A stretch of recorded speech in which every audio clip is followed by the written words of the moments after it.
உலகின் தலைசிறந்த நரம்பியல் நிபுணர் ஜேம்ஸ் ராம்சே ஹண்ட் அவர்களுடைய வாழ்க்கை வரலாறு தான் நம்ம இந்த வீடியோவில் பார்க்க போகிறோம். 1872 பிப்ரவரி 1 அன்னைக்கு யுனைடெட் ஸ்டேட்ஸோடைய பென்சில்வேனியாவில் இருக்கிற ஃபிலடெல்ஃபியாவில் பிறக்கிறார் ஜேம்ஸ் ராம்சே ஹண்ட். இவருடைய குடும்பம் நல்ல நிலையில் வாழ்ந்து வந்திருக்கிறாங்க.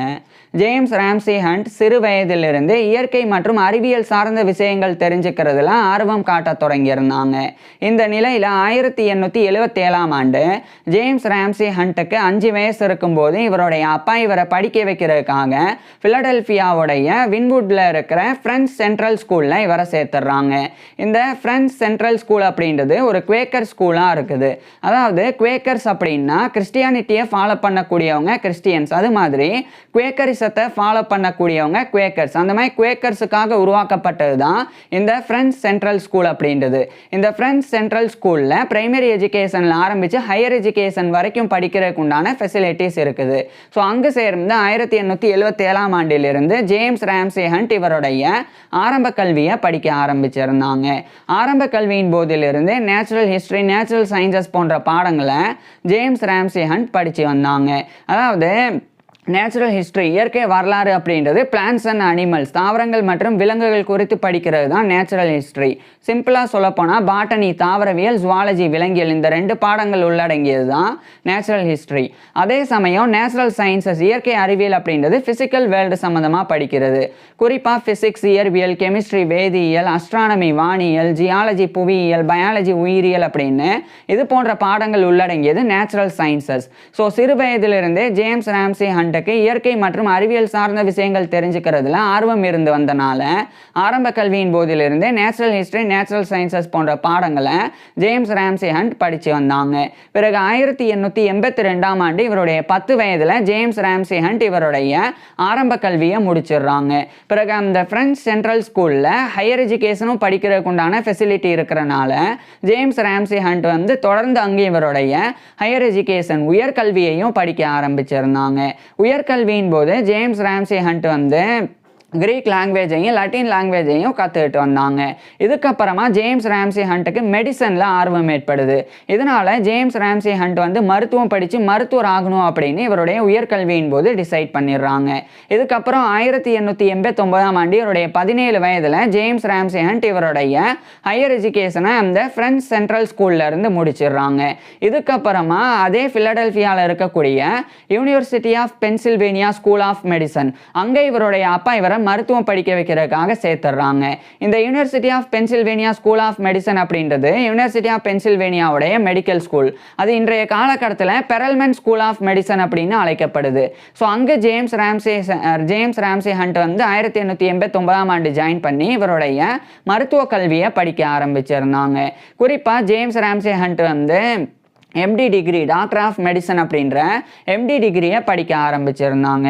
மருத்துவ கல்வியின் போது மெடிக்கல் கரிக்குலமாக, அதாவது மருத்துவ பாடத்திட்டங்களாக James Ramsay Hunt clinical medicine, மருத்துவம், மெட்டீரியா மெடிக்கா, மருந்துகளினுடைய பண்புகள் குறித்து படிக்கிறது, சர்ஜரி அறுவை சிகிச்சை, பெத்தாலஜி நோயியல், பிசியாலஜி உடலியல், அனாட்டமி உடற்கூறியல், அதுக்கப்புறம் டிசீசஸ் ஆஃப் சில்ட்ரன், இது பீடியாட்ரிக்ஸ் குழந்தை மருத்துவம் அப்படின்னு அழைக்கப்படுது. அதுக்கப்புறமா அப்சட்ரிக்ஸ் மகப்பேறு மருத்துவம், பிரசவம் பார்க்கறது, கைனகாலஜி பெண் நோயியல், ஃபார்மகாலஜி மருந்தியல். அது மட்டும் இல்லாமல் கூடுதலாக ஜேம்ஸ் ராம்சே ஹண்ட் இன்னும் சில ஸ்பெஷலான கோர்சஸ்லாம் கூட படித்தாங்க. குறிப்பாக நியூராலஜி நரம்பியல்ல இவர் நியூரோஃபிசியாலஜி நரம்பு உடலியல், கிளினிக்கல் நியூராலஜி அதாவது மருத்துவ நரம்பியல், இதெல்லாம் கூட ஜேம்ஸ் ராம்சே ஹண்ட் மருத்துவ பாடத்திட்டங்களாக படித்து வந்தாங்க. அதுக்கப்புறம் 1893 ஆண்டு இவருடைய 21 வயதில் James Ramsay Hunt doctor of medicine அப்படின்ற எம்டி டிகிரியை அந்த அப்போதைய university of Pennsylvania school of medicine, அதாவது இன்றைய பெரல்மன் ஸ்கூல் ஆஃப் மெடிசனில் இருந்து எம்டி டிகிரியை இவர் பெற்றுறாங்க. இதுக்கப்புறம் உடனடியாக அதே ஃபிலடெல்ஃபியாவில் இருக்கிற பென்சில்வேனியா யூனிவர்சிட்டி ஹாஸ்பிட்டல், அங்கே ஜேம்ஸ் ராம்சே ஹண்ட் ஒரு இன்டர்ன்ஷிப் பண்ணுறதுக்காக இன்டர்னாக ஜாயின் பண்ணுறாங்க. அதாவது James Ramsay Hunt MD degree முடித்த உடனே இவர் ஒரு மருத்துவராக நோயாளிகளுக்கு சிகிச்சையெல்லாம் கொடுக்க முடியாது. அதுக்கு முன்னாடி ஒரு மருத்துவமனையில் சேர்ந்து அங்கே இருக்கக்கூடிய தேர்ந்த மருத்துவர்கள் நோயாளிகளுக்கு சிகிச்சை கொடுக்கிற இருக்கிறத பார்த்து பயிற்சி பெறணும். அதுதான் இன்டர்ன்ஷிப் அப்படின்றது. ஸோ அதுக்கப்புறம் ரெசிடென்சி பண்ணணும். அதாவது மற்ற தேர்ந்த மருத்துவர்கள் நோயாளிகளுக்கு சிகிச்சை கொடுக்கறத பார்த்து பயிற்சி பெறது மட்டும் இல்லாமல் மற்ற மருத்துவர்களினுடைய மேற்பார்வையின் கீழே தேர்ந்த மருத்துவர்களினுடைய மேற்பார்வையின் கீழே ஜேம்ஸ் ராம்சி ஹண்ட் வந்து நோயாளிகளுக்கு சிகிச்சை கொடுக்கணும். அதுதான் ரெசிடென்சி. ஸோ இந்த ரெண்டையும் கம்ப்ளீட் பண்ணாதான் இவர் ஒரு மருத்துவராக தகுதி பெற முடியும். இதுக்காக தான் பென்சில்வேனியா யூனிவர்சிட்டி ஹாஸ்பிட்டலில் இவர் ஜாயின் பண்ணாங்க இன்டர்ன்ஷிப் பண்ணுறதுக்கு. அதுக்கப்புறம் 1894 இன்டர்ன்ஷிப் முடிச்சுட்டு ரெசிடென்சி பண்ணுறாங்க.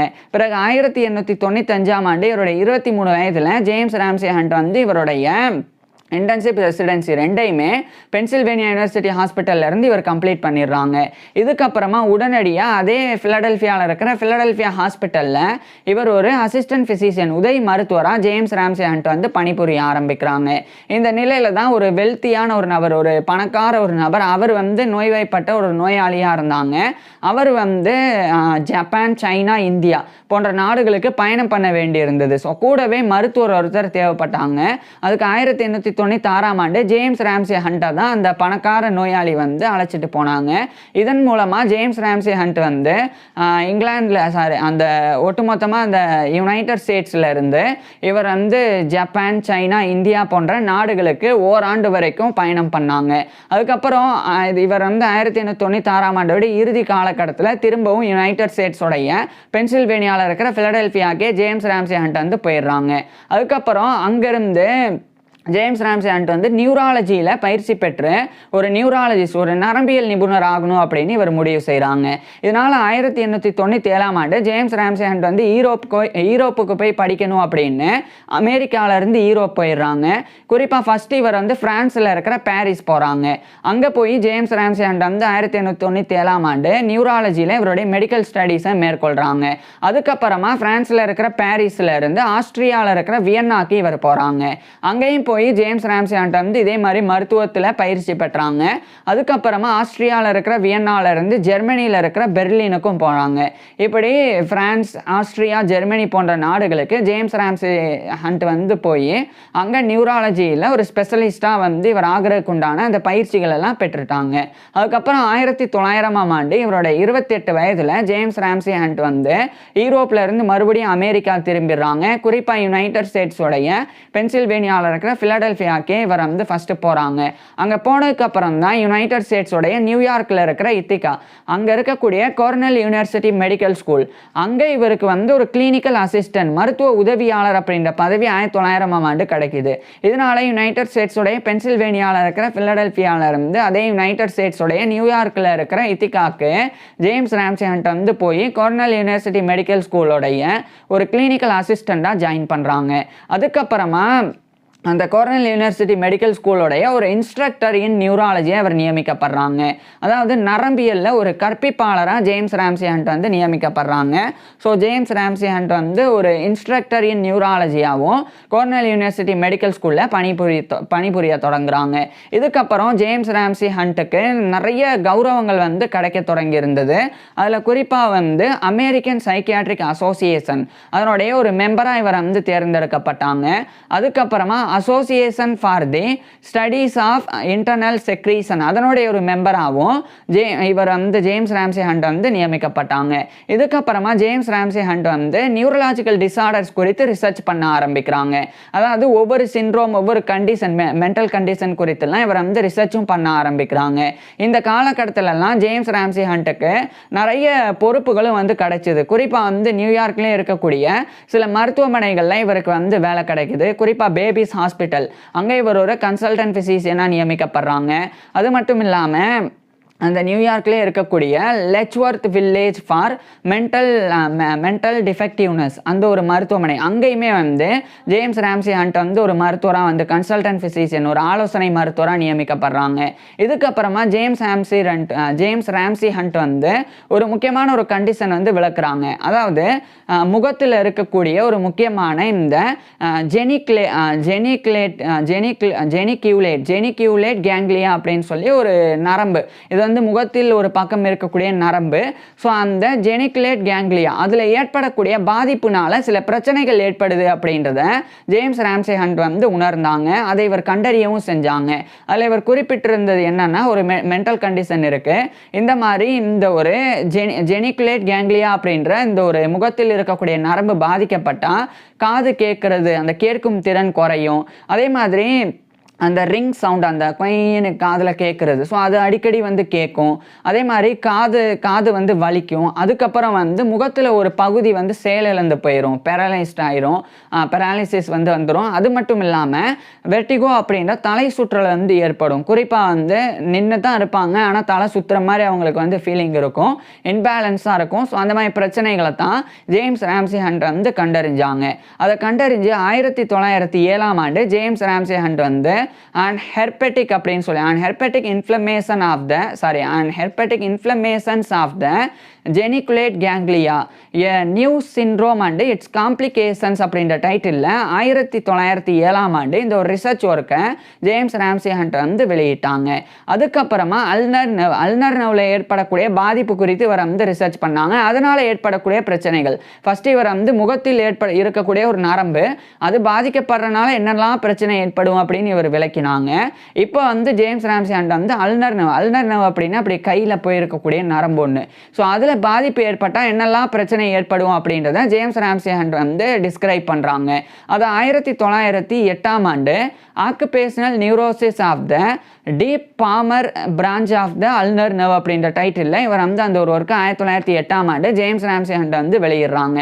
அதில் ஜேம்ஸ் ராம்சே ஹண்ட் வந்து அல்னர் நர்வ் பாதிக்கப்படுறது வந்து சில தொழில் சார்ந்த விஷயங்கள்னால, குறிப்பாக சில தொழில்களில் அதிக பளுவை வந்து தூக்க வேண்டியது இருக்கும். அப்படி அதிக வெயிட்டை தூக்குறனாலேயே இந்த அல்னர் நர்வில் வந்து பாதிப்பு ஏற்படும். அந்த நரம்பில் பாதிப்பு ஏற்பட்டால் கை வந்து அப்படியே வந்து நடுங்க ஆரம்பிக்கும், கை கால்கள்லாம் அப்படியே வந்து நடுங்க ஆரம்பிக்கும், ரொம்ப வந்து அந்த வலுவிழந்து போயிருக்கும். அது மட்டும் இல்லாமல் காலப்போக்கில் அது வந்து பெராலிசிஸையும் ஏற்படுத்தும், ஸோ பக்கவாதத்தையும் ஏற்படுத்தும். ஸோ அந்த ஒரு பிரச்சனையை இவர் வந்து 1908 விளக்கினாங்க. அதே 1908 அமெரிக்காவில் American society for clinical investigation அப்படின்னு சொல்லி ஒரு சொசைட்டியை ஜேம்ஸ் ராம்சே ஹண்ட் வந்து சிலருடைய உதவியோட ஃபவுண்டராக இருந்து நிறுவி மிகப்பெரிய சாதனை பண்ணாங்க.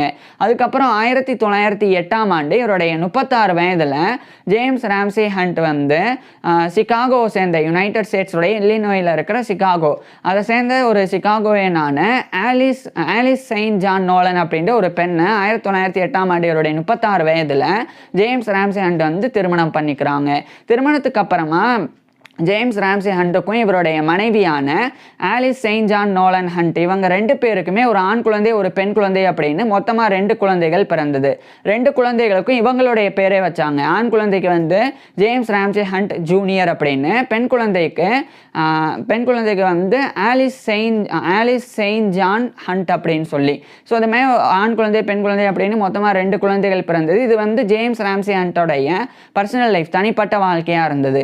இந்த நிலையில தான் அதே அந்த 1908 பிறகு இந்த நிலையில் 1910 ஜேம்ஸ் ராம்சே ஹண்ட்டுக்கு ஒரு பெரிய ஒரு பொறுப்பு கிடைச்சிது. குறிப்பாக வந்து அந்த நியூயார்க் சிட்டியில் இருக்கிற மன்ஹாட்டன், அங்கே இருக்கக்கூடிய Columbia university Roy and Diana Vagelos college of physicians and surgeons, இது வந்து ஷார்ட்டாக வந்து Columbia university college of physicians and surgeons அப்படின்னு அழைக்கப்படும். இது வந்து அந்த நியூயார்க் சிட்டியில் இருக்கக்கூடிய கொலம்பியா யூனிவர்சிட்டியோடைய ஒரு மெடிக்கல் ஸ்கூல். ஸோ அங்கே இவருக்கு வந்து ஒரு ஒர்க்கு வந்து ஃபேக்கல்ட்டியாக வந்து 1910 வேலை கிடைக்கிது. ஸோ இவர் வந்து Columbia university college of physicians and சர்ஜன்ஸுக்கு 1910 இவருடைய ஃபேமிலி அழைச்சிட்டு போயிட்டு அதனுடைய ஒரு ஃபேக்கல்ட்டி மெம்பராக வந்து 1910 ஜேம்ஸ் ராம்சே ஹண்ட் வந்து ஜாயின் பண்ணுறாங்க. அதுக்கப்புறமா அந்த Columbia university college of physicians and surgeons தரப்பிலிருந்து நியூரலாஜிக்கல் இன்ஸ்டிடியூட் ஆஃப் நியூயார்க் அப்படின்னு சொல்லி ஒரு நரம்பியலுக்கான நிறுவனமானது நிறுவப்படுது. ஸோ அங்கேயுமே ஜேம்ஸ் ராம்சே ஹண்ட் வந்து முக்கிய பங்களிப்புகளை கொடுக்க ஆரம்பிக்கிறாங்க. இதுக்கப்புறமா ஜேம்ஸ் ராம்சே ஹண்ட் வந்து சிறுமூளை அதில் ஏற்படக்கூடிய பாதிப்பு, அந்த பாதிப்பினால் ஏற்படக்கூடிய பிரச்சனைகள், அதை வந்து ஜேம்ஸ் ராம்சே ஹண்ட் வந்து விளக்குறதுக்காக அந்த ரிசர்ச்சில் இவர் வந்து ஈடுபட்டாங்க. அப்போ 1914ஆம் ஆண்டு இவர் வந்து டிஸ்எனர்ஜியா செரிபெல்லரஸ் அப்படின்னு சொல்லி டிஸ்எனர்ஜியா செரிபெல்லரிஸ் ப்ராக்ரெசிவா அப்படின்னு சொல்லி ஒரு ஒர்க்கு இது 1914ஆம் ஆண்டு ஜேம்ஸ் ராம்சே ஹண்ட் வந்து வெளியிட்டாங்க. இதில் தான் செரிப்ரல் ஏற்படக்கூடிய அதாவது செரிபுலர் சிறுமூளையில் ஏற்படக்கூடிய பாதிப்புனால என்னெல்லாம் பிரச்சனை ஏற்படும் அப்படின்னு விளக்கினாங்க. அதில் சிறுமூளை வந்து பாதிக்கப்பட்ட அந்த சிண்ட்ரோம்னால கை கால்கள் வந்து அப்படியே வந்து நடுக்கம் கொடுக்கும். அதுக்கப்புறமா வந்து மூமெண்ட்டில் பிரச்சனை இருக்கும். அதாவது சரியாக வந்து நடக்க முடியாது, இன்பேலன்ஸாக இருக்கும். அது மட்டும் இல்லாமல் அதுவும் வந்து பக்கவாதத்தை வந்து ஏற்படுத்தும். இது மாதிரி பல பிரச்சனைகள் ஏற்படுத்தக்கூடியது. அது 1914ஆம் ஆண்டு ஜேம்ஸ் ராம்சே ஹண்ட் வந்து விளக்கினாங்க. ஸோ ஃபஸ்ட்டு 1907ஆம் ஆண்டு இவர் விளக்கினது வந்து இவருடைய அதாவது ஜேம்ஸ் ராம்சே ஹண்டோடைய பேரில் ராம்சே ஹண்ட் சிண்ட்ரோம் 3 அப்படின்னு அழைக்கப்படும். 1908ஆம் ஆண்டு அல்னர்வ் குறித்து இவர் விளக்கினது வந்து ராம்சே ஹண்ட் சிண்ட்ரோம் 2 அப்படின்னு அழைக்கப்படும். அதுக்கப்புறம் இப்போ இவர் வந்து விளக்கினது ராம்சே ஹண்ட் சிண்ட்ரோம் 1. ஸோ அந்த சிறுமூளையில் ஏற்படக்கூடிய பாதிப்பு குறித்து இவர் விளக்கினது. ஸோ அதில் பர்டிகுலராக இவர் ரெண்டாவதாக வெளியிட்ட அந்த ராம்சே ஹண்ட் சிண்ட்ரோம்ஸ் 2 அதுதான் வந்து ரொம்ப முக்கியமானது. அது வந்து ஜேம்ஸ் ராம்சே ஹண்ட் வந்து விளக்கும்போது அதனுடைய பேர் வந்து ஹெர்பிஸ் அப்படின்னு சொல்லி அதாவது ஹெர்பிஸ் ஜாஸ்டர் அப்படின்னு ஹெர்பிஸ் ஜாஸ்டர் ஆர்டிகஸ் அப்படின்னு அது வந்து அழைக்கப்படும். அது வந்து ராம்சே ஹண்ட் சிண்ட்ரோம் 2 அப்படின்னும் அழைக்கப்படும். அதாவது நான் சொன்ன அந்த ஒரு முக்கியமான அல்னர்வில் ஏற்படக்கூடிய பாதிப்பு குறித்து இவர் வெளியிட்டிருந்தது. ஸோ இதுக்கப்புறம் அந்த 1914ஆம் ஆண்டு ஃபர்ஸ்ட் வேர்ல்டு வார் முதல் உலகப் போரானது தொடங்கிறது. முதல் உலகப்போர் தொடங்கிய பிறகு யுனைடெட் ஸ்டேட்ஸ் ஆர்மி மெடிக்கல் கோர்ப்பில் ஒரு லெப்டினண்ட்டாக ஜேம்ஸ் ராம்சே ஹண்ட் வந்து ஜாயின் பண்ணுறாங்க. அதாவது United states army medical corp அப்படின்னா ஒரு இராணுவ மருத்துவ படைப்பிரிவு. இது வந்து போரில் ஈடுபடக்கூடிய இராணுவ வீரர்கள் அவங்களுக்கு ஏற்படக்கூடிய நோய்கள் அவங்களுக்கு ஏற்படக்கூடிய காயங்கள் அவைகளுக்கு உண்டான மருத்துவ சேவை கொடுக்கறதுக்காக உருவாக்கப்பட்டது தான் இந்த United states army medical corp அப்படின்ற இராணுவ மருத்துவ படைப்பிரிவு. அதில் இவர் ஒரு மருத்துவராக இருக்கிறனால குறிப்பாக ஒரு நியூராலஜிஸ்டாக இருக்கிறனால ஜேம்ஸ் ராம்சே ஹண்ட் வந்து ஒரு லெப்டினண்ட்டாக ஜாயின் பண்ணுறாங்க. இதுக்கிடையில் அதே 1914ஆம் ஆண்டு ஜேம்ஸ் ராம்சே ஹண்ட் வந்து the role of the carotid arteries of the vascular lesions of the brain அப்படின்னு சொல்லி ஒரு ஒர்க்கு இது 1914ஆம் ஆண்டு ஜேம்ஸ் ராம்சே ஹண்ட் வந்து வெளியிட்டாங்க. ஸோ இதில் வந்து ஜேம்ஸ் ராம்சே ஹண்ட் வந்து இன்னும் சில கூடுதல் தகவல்களை தெரிவிச்சிருந்தாங்க. அதில் குறிப்பாக சிறுமூளை குறித்து பாதிப்பு ஏற்படக்கூடிய பிரச்சனைகளை தான் இதில் இவர் வெளியிட்டிருந்தாங்க. அதுக்கப்புறம் இவர் வந்து United states army medical corp தரப்பிலிருந்து பிரான்ஸுக்கு அனுப்பப்படுறாங்க. அங்கே போனதுக்கப்புறமா சாதாரண லெப்டினன்ட்லேருந்து ஒரு லெப்டினன்ட் கர்னல் அப்படின்ற அந்த ரேங்க்குக்கு பதவி உயர்வை ஜேம்ஸ் ராம்சே ஹண்ட் வந்து பெறாங்க முதல் உலகப் போரின் போது. மேலும் பிரான்ஸில் இருக்கக்கூடிய நியூரோ சைக்கியாட்ரிக்கான ஒரு டைரக்டராகவும் இவர் வந்து நியமிக்கப்படுறாங்க. இதுக்கப்புறமா 1917ஆம் ஆண்டு ஜேம்ஸ் ராம்சே ஹண்ட் வந்து progressive atrophy of the globus pallidus அப்படின்னு சொல்லி ஒருக்கு இது 1917 ஜேம்ஸ் ராம்சே ஹண்ட் வந்து வெளியிடுறாங்க. அதுக்கப்புறம் 1918ஆம் ஆண்டு முதல் உலகப்போர் முடிவடையுது. 1918ஆம் ஆண்டு முதல் உலகப்போர் முடிவடைஞ்சிருந்தாலும் 1919ஆம் ஆண்டு தான் ஆர்மி, நேவி, ராயல் ஆர்மி, அந்த United states army medical corp அப்படின்னு எல்லாமே டிமொபைலைஸ் பண்ணப்பட்டது. ஸோ 1919ஆம் ஆண்டு தான் ஜேம்ஸ் ராம்சே ஹண்ட் வந்து யூரோப்பில் இருந்து பிரான்ஸில் இருந்து யுனைடெட் ஸ்டேட்ஸுக்கு வந்து திரும்பினாங்க. அதுக்கப்புறம் 1920ஆம் ஆண்டு அமெரிக்கன் நியூரலாஜிக் அசோசியேஷன் அதனுடைய ஒரு பிரசிடென்ட் அப்படின்ற அந்த ஒரு பொறுப்பை 1920 ஜேம்ஸ் ராம்சே ஹண்ட் வந்து பெற்று மிகப்பெரிய கௌரவத்தை இவர் வந்து பெற்றாங்க. இதுக்கப்புறமா ஜேம்ஸ் ராம்சே ஹண்ட் வந்து சிறுமூளையில் ஏற்படக்கூடிய பாதிப்பு குறித்து இன்னொரு ஒர்க்கையும் இவர் வந்து ஏற்படுத்தினாங்க. அதன் மூலமாக ஏற்படக்கூடிய எபிலெப்சி அதாவது வலிப்பு நோய் சிறுமூளையில் ஏற்படக்கூடிய பாதிப்பினால் ஏற்படக்கூடிய வலிப்பு நோய் குறித்து ஜேம்ஸ் ராம்சே ஹண்ட் வந்து ஒரு ஒர்க்கை வந்து எழுதினாங்க. அதை வந்து 1922ஆம் ஆண்டு டிஸ்எனர்ஜியா செரிபுலரிஸ் மயோக்ளோனியா பிரைமரி ஆட்ரஃபி அப்படின்னு சொல்லி ஒரு ஒர்க்கு இது 1922 ஜேம்ஸ் ராம்சே ஹண்ட் வந்து வெளியிடுறாங்க. இதுக்கப்புறமா 1924ஆம் ஆண்டு Columbia university college of physicians and surgeons அங்கே வந்து ப்ரொஃபஸர் ஆஃப் நியூராலஜி அதாவது நரம்பியல் பேராசிரியர் அப்படின்ற அந்த பதவி 1924ஆம் ஆண்டு ஜேம்ஸ் ராம்சே ஹண்ட் வந்து பெறாங்க. இதே காலகட்டத்தில் இவர் இன்னும் பல பொறுப்புகளில் வந்து ஈடுபட்டிருந்தாங்க. குறிப்பாக வந்து New York I and year infirmary அப்படின்னு ஒரு மருத்துவமனை, அங்கே இவர் ஒரு கன்சல்டன்ட் ஃபிசிஷியனாக நியமிக்கப்பட்டாங்க. அதுக்கப்புறமா வந்து நியூயார்க் ஹாஸ்பிட்டல், அங்கேயுமே ஜேம்ஸ் ராம்சே ஹண்ட் வந்து ஒரு கன்சல்டன்ட் ஃபிசிஷியனாக நியமிக்கப்பட்டாங்க. இது மட்டும் இல்லாமல் மாண்டோஃபியர் ஹாஸ்பிட்டல், அதுக்கப்புறமா கிரெக் காலனி ஹாஸ்பிட்டல் அப்படின்னு இது போன்ற மருத்துவமனைகளுக்கும் ஜேம்ஸ் ராம்சே ஹண்ட் வந்து ஒரு மருத்துவராக நியமிக்கப்பட்டாங்க. அதே மாதிரி சைக்கியாட்ரிக் இன்ஸ்டிடியூஷன், அதனுடைய ஒரு கன்சல்டன்ட் ஃபிசிஷியனாகவும் ஜேம்ஸ் ராம்சே ஹண்ட் வந்து நியமிக்கப்பட்டாங்க. இதுக்கப்புறமா 1929ஆம் ஆண்டு ஜேம்ஸ் ராம்சே ஹண்ட் வந்து இன்னொரு முக்கியமான நியூயார்க் நியூரலாஜிக் சொசைட்டி, அதனுடைய ஒரு பிரசிடெண்டாக 1929 ஜேம்ஸ் ராம்சே ஹண்ட் நியமிக்கப்படுறாங்க. அதுக்கப்புறம் 1930 காலகட்டத்தில் இன்னும் பல கௌரவங்கள் இவர் வந்து பெற்றாங்க. அதில் குறிப்பாக வந்து அமெரிக்கன் மெடிக்கல் அசோசியேஷன், அதுக்கப்புறம் அசோசியேஷன் ஆஃப் அமெரிக்கன் ஃபிசிஷியன்ஸ், அவைகளினுடைய ஒரு மெம்பராகவும் ஜேம்ஸ் ராம்சே ஹண்ட் வந்து நியமிக்கப்பட்டாங்க. அதுக்கப்புறம் 1932ஆம் ஆண்டு ஜேம்ஸ் ராம்சே ஹண்ட் வந்து இன்னொரு முக்கியமான அமெரிக்கன் சைக்கோபெத்தலாஜிக்கல் சொசைட்டி, அதனுடைய ஒரு பிரசிடெண்டாகவும் நியமிக்கப்படுறாங்க. அதுக்கப்புறமா 1934ஆம் ஆண்டு ஜேம்ஸ் ராம்சே ஹண்ட் வந்து association for research in nervous and mental disorders அப்படின்னு ஒரு அசோசியேஷன், அதனுடைய ஒரு பிரசிடெண்டாகவும் 1934 ஜேம்ஸ் ராம்சே ஹண்ட் வந்து நியமிக்கப்படுறாங்க.